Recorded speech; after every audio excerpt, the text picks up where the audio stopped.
केजरीवाल की स्थिति ये हो रही है, जब वो चुनाव के दिनों में बाहर आए हुए थे और 4 अप्रैल को जब उन्हें वापस जाना था, हाँ, तो 2 अप्रैल को तिहाड़ जेल में से आवाज आ रही थी। हाँ, मनीष सिसोदिया जी गाना गा रहे थे, हाँ, कब आओगे, कब आओगे, कब आओगे, हाँ, 4 जून को जब हारोगे क्या तब आओगे। समझ तो रहे पर आप लोग ताली नहीं बजा रहे भाई। हाँ, कह रहे सत्येंद्र जैन जी का भी नाम ले दो। आप देख रहे हो बाबूजी, जब सत्येंद्र जैन जी अंदर गए थे, हाँ, उनका वजन 70 किलो था, हाँ, अब 55 किलो है। हाँ, अब नाम लेने की जरूरत नहीं है, 15 किलो कम कर दिया पुलिस वालों ने। अच्छा भाई साहब, मेरा तो मुख्यमंत्री, मैं तो बतलाऊं, पहले मुझे यकीन नहीं हुआ कि इस व्यक्ति के ऊपर शराब का आरोप कैसे लग गया। मेरे को बिल्कुल यकीन नहीं हुआ अलेश भाई। मुझे लगा यार ये नाम तो हो ही नहीं सकता, इस व्यक्ति के नाम पे उल्टा है। फिर मैंने सोचा क्या कि इस व्यक्ति को तो खांसी होती रहती थी पहले। हाँ, खांसी बंद कैसे हो गई इसकी। हाँ, फिर मैं समझ गया। तो जब ईडी वाले इनके घर के पास बाहर पहुंचे पड़े थे, तो पत्नी ने अपने पति को बोला, केजरीवाल जी की पत्नी अलमारी खोल ली थी, अलमारी में से साड़ी निकालते वक्त उन्होंने देखा अलमारी के सबसे नीचे वाली दराज में केजरीवाल जी छुपे हुए हैं। तो पत्नी ने बोला, स्वामी आप अंतर्यामी होके यहाँ पे क्यों बैठे हैं। उन्होंने बोला, ईडी वाले लेने आए हैं। तो पत्नी ने बोला, लड़की जब ईडी वाले उन्हें पकड़ के ले जा रहे थे, हाँ, तो केजरीवाल जी को तो पता था कि उनकी पत्नी का दिमाग उनसे ज्यादा चलता। केजरीवाल जी ने बोला, यार सुनीता कोई तरीका बता, ये लोग डंडे से भी मारेंगे। हाँ, तो पत्नी ने जो तरीका बताया, अगर वो तरीका समझ में आ जाए तो तालियां बजा देना। हाँ, पत्नी ने बोला, देखो जी, जैसे ही पहला डंडा मारे, हाँ, जय श्री राम बोल देना। आय हाय हाय, आप लोग अभी तक ताली नहीं बजा रहे भाई साहब, पंच भी निकल गया। क्या बात है। अब यहां से सुन लीजिए, लड़की की विदाई का, मैडम मैं कह रहा था थोड़ी देर बात कर लेते चैटिंग प्लीज।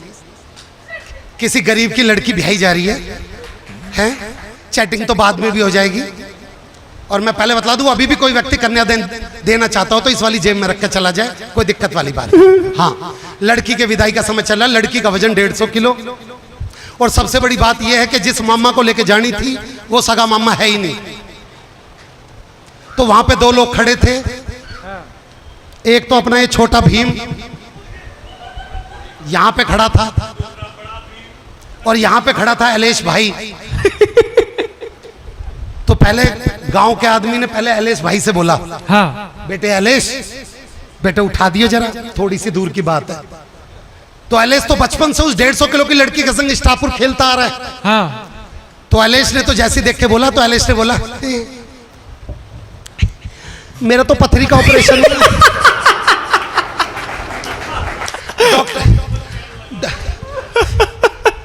डॉक्टर कह रहे थे कि जरा सा झुकूंगा तो चैन फट जाएगी। लड़की का बाप, कोई बात नहीं। तो यहाँ ये छोटा भीम खड़ा था, हाँ, जिसने बेटी पे गीत पढ़ा था। हाँ, तो बोला, बेटा तूने तो बेटी पे गीत पढ़ा है, तू उठा दे। हाँ, हाँ, तो ये 150 किलो के चक्कर में इतना घबरा गया कि यो ही भूल गया मैं आदमी या औरत। तो जैसे ही बोला, बेटे भीम उठाइयो, तो बोला, मैं मेरा तो 7वां महीना तेरा। अच्छा ठीक है। तो पीछे निखिल खड़ा हुआ था, सबसे पीछे। हाँ, निखिल को पता नहीं वहां पे क्या बात हो रही। निखिल पीछे वालों से कह रहा है, बाबूजी मेरे लायक कोई काम हो तो बताना, हाँ, बाबूजी मेरे लायक कोई काम हो तो बताना। तो पीछे ओमपाल सिंह निडर जी भी खड़े थे, उन्होंने बोला, बेटे यहाँ तो काम नहीं है, आगे चला जा, काम ही काम है। हाँ, तो निखिल भाई कहते कहते, बाबूजी मेरे लायक कोई काम हो तो बताना, मेरे लायक कोई काम हो तो। लड़की के बाप के पास आ गया और लड़की के बाप से बोला, बाबूजी मेरे लायक कोई काम हो तो बताना। हाँ, अब काम तो इसका अंदर इंतजार कर रहा था। लड़की के बाप ने बोला, जा छुटकी को लेके जा। तो जब तक निखिल ने लड़की देखी नहीं थी, हाँ, तब तक निखिल की सांस नहीं फूल रही थी, इसका बीपी नॉर्मल था और इसका शरीर नहीं कांप रहा था। जैसे ही इसने लड़की देखी, इसके शरीर में जो परिवर्तन हुए, अगर वो पसंद आ जाए तो ताली बजा देना। हाँ, पहले देख लो। कहाँ है अंकल जी? यहाँ पे।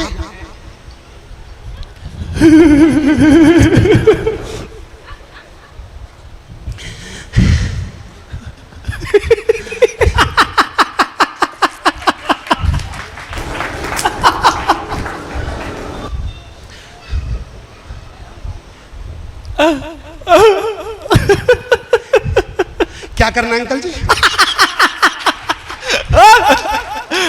भाई वाह। उठाना है हाँ, अंकल जी, इसको उठाने में तो मैं और छुटकी ना आई हो, ये तो मुटकी है।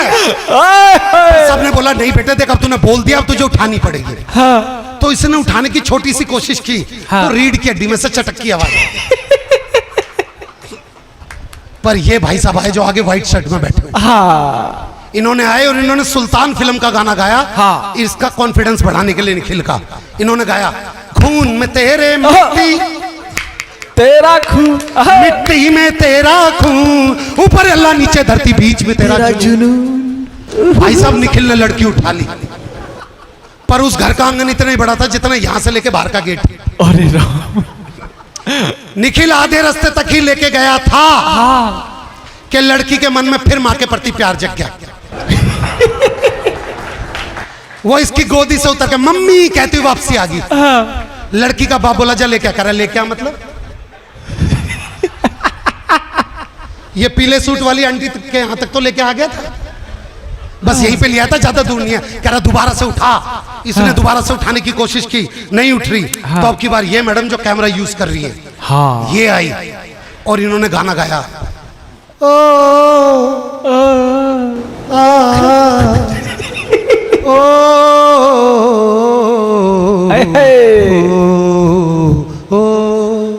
ओ जीत जाएंगे हम। अब निखिल की आवाज, इन्होंने फिर गाया जीत जाएंगे हम, तू अगर संग है। निखिल जिंदगी 2 कदम पे खत्म है।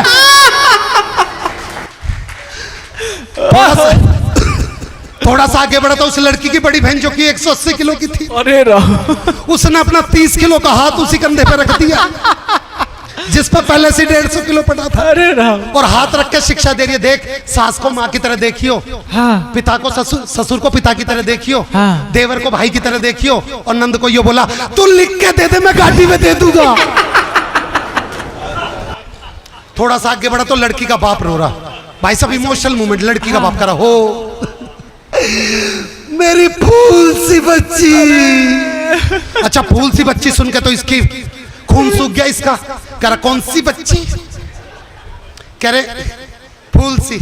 कह रहा साले तेरे इस फूल ने ना शमशान घाट पर मेरी छाती पे फूल रखने वाले काम कर दिए। लाड़ लाड़ में के खिला दो। तो थोड़ा सा आगे बढ़ा तो निखिल की पत्नी खड़ी हो नीली साड़ी वाली, हाँ, और इनका बच्चा खड़ा वहीं पे। तो पत्नी रो रही, ये नहीं बचेंगे आज, ये तो गए। निखिल का ध्यान अपनी पत्नी। बोला रजनी रो क्यों रही है? बोली आज या तो ये विदा हो जाएगी। ताली आप बजा नहीं रहे हो, ऐसे में भी इसका दिमाग देखना। बोला अगर मुझे कुछ हो जा तो अपनी औलाद को महामंडलेश्वर जी की टोली से मिलवा दिया। अगली बार के कार्यक्रम की संयोजक वही रहेगी। थोड़ा सा आगे बढ़ा तो लड़की की बुआ आ गई। लड़की की बुआ निखिल से भी 2 किलो कम, उससे खड़े होकर रोया नहीं जा रहा। वो जमीन पे लेट के निखिल के दोनों पैर पकड़ लिए हाँ, और पूरे जकड़ के, और बोली मैं मर जाऊंगी, मैंने बेटी अपने हाथों से पाली है, मैं मर जाऊंगी, मैं यही मर जाऊंगी। ये बोला देख यो लड़की मेरे हाथ से छूट रही है, और अगर ये तुझ पे गिर गई ना तो सच में दब के मर जाएगी। बुआ साइड में खड़ी होगी। थोड़ा सा आगे बढ़े तो एक पंडित जी आए, कह रहे जजमान मुझे लग रहा है इस लड़की को उठाने में बहुत ज्यादा कष्ट भोग रहे हो, मैं भी हनुमान चालीसा पढ़ देता हूँ, आप इसे गेट तक लेके पहुंच जाओगे। यो बोला जी महामृत्युंजय का जा पाता हो तो पढ़ दो एक बार, आज नहीं बचना। अब इसकी किस्मत देखो, गेट तक पहुंच गया, इसकी आंखों में चमक के बस अब तो लड़की उतरने वाली है। इधर में फिर पीछे से किसी ने आवाज लगा दी, अरे भाई लड़की की दादी लड़की से कुछ कहना चाह रही है। हाँ, निखिल बोला अरे भाई मेरी सुपारी उपारी ले रखी है के? अब लड़की की दादी है, लड़की की दादी वही पुराने वाली 1945 में पैदा हुई, उसने रोना स्टार्ट किया। कर भैया यू क्या कर रही है? कर भैया बुजुर्ग हो रहता, सांस फूल रही है। कर साड़ो किसी की सांस उखड़ भी तो रही है। अब दादी ने रोना स्टार्ट किया। पहले की दादियां एक गाना गा के लड़की विदा करवा देती थी। हो मेरी चिड़िया उड़ गई रे, बोला किसी के तोते भी तो उड़ा रही है। अरे भाई अब ये टोली वाली कार तक लेके पहुंच गया। जैसे टोली वाली कार के उस ड्राइवर से बोला बेटे जल्दी से दरवाजा खोल। वो बोला अंकल जी यो गाड़ी नहीं है, 6 गाड़ी छोड़ के। यो किसी तरीके से 6ठी गाड़ी पर पहुंचा। उसके ड्राइवर से बोला बेटा जल्दी से दरवाजा खोल। उसका ड्राइवर अंकल जी अरे बोल, वो मजाक कर रहा था, वही गाड़ी है। ये दोबारा से लेके पूछा कर साल मजाक सोच रहे हैं। इसने लड़की को जैसी गाड़ी में बिठाया, गाड़ी का पिछला टायर पंचर। लड़की का बाबू लड़ा गाड़ी से निकाल कर, गाड़ी से निकाल मतलब अंकल जी ये तो ठूस सी बहुत ही मुश्किल से है, पर किसी तरीके से गाड़ी कटवाई गई। लड़की जेसीबी पे विदा हुई। लड़की ने गाना गाया। आप भी लड़की के साथ गाना गाकर उस लड़की को विदा करें। पालकी पे होके सवार चली रे। बाबूजी कह रहे सवार चली रे। अच्छा लग रहा आपके साथ। मैं तो अपने बाबुल के द्वार। ताली वाली बजा दो भाई साहब, लड़की विदा होगी किसी गरीब की। अब जाने से पहले अपने धर्म की 4 पंक्तियां पढ़ के जाता हूँ। ये मंच बड़ा सुदृढ़ है बाबा जी, मैं आपके सामने और आदरणीय मेरे अग्रज भी बैठे हुए हैं कवि कुल के। मैं ये जो मेरी बच्चियां हैं, बस एक बात बोल दूं, जिन बच्चियों की अभी शादी नहीं हुई, माँ बाप को चिंता रहती है, तो बच्चे एक बात सुन लेना। एक श्रद्धा नाम की बेटी के 35 टुकड़े मिले बेटा फ्रिज के अंदर। हाँ हाँ। तब ये 4 पंक्तियां दिल से निकली। बस ये 4 पंक्तियां समझ लेना कि मैंने ये 4 पंक्तियां लिखी। मेरे गुरु ने बोला बेटे विनोद ये फैलाओ जग में, उन बेटियों को सुनाओ जिन बेटियों को ये लोग हिंदुओं का नाम बदल के तब हमारी बेटियों को फंसाते हैं, फिर बेटियों को फ्रिज के अंदर उनको टुकड़ों में रख देते हैं। बस ये 4 पंक्तियां लिख लेना कि सुंदर सपन सलोने चुनना, हाँ हाँ। बुरे ख्वाब को मत चुनना। मैं अपने काव्य पाठ की आखिरी 4 पंक्तियां, बस आपका आखिरी 4 पंक्तियों पे जो प्यार हो वो दे दीजिएगा इन बेटियों के नाम पे।